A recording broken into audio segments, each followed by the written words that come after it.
our dollar, our exchange rate has stabilized. It had gone all the way to 167. It's come down to 130. Fuel had gone up, it's come down. Even today, fuel has been announced again to come down. Our exchange rates, our interest rates are coming down. We're stabilizing the economy because of the measures that I have taken. I took the decision, for example, that we cannot continue to subsidize consumption. When I came into office, we were subsidizing fuel. We were subsidizing very rudimentary things, and we were spending 15 billion, that is close to $150 million every month. And we were going to sink the country. So I stopped. I mean, there was a complaint for a few weeks, and then people started to understand we need to make some hard decisions if we have to get the country moving in the right direction. I can tell you, a year ago, if there was an election, I would have been thrown out. But today, the situation has changed. And going into the future, those who are making noise at me, they will be the ones clapping. That's what it is.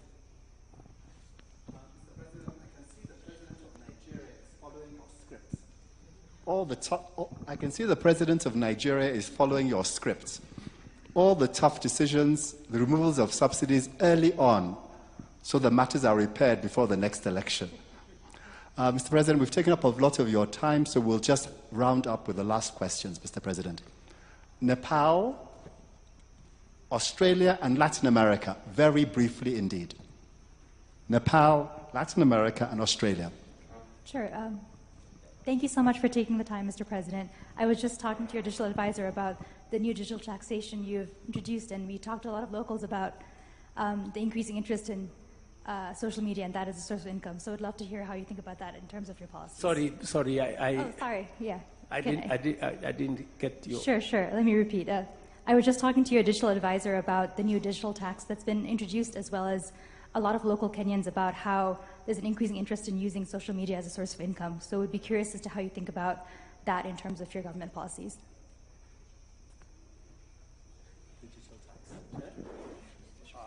Okay.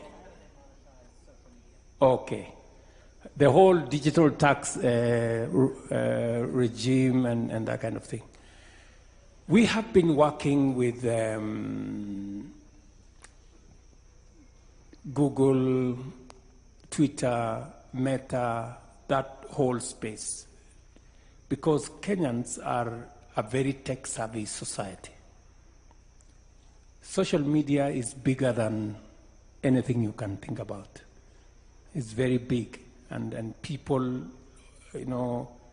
do business, they transact many things, they do politics, and the rest of it in the social media. So what we have tried to do is to take advantage of the society and see how we can monetize it. In fact, we have taken most of government advertising. I did give instructions that we take government advertising to the social media to support some of the social media players. The taxation that is going on in that space is because of the level of activity.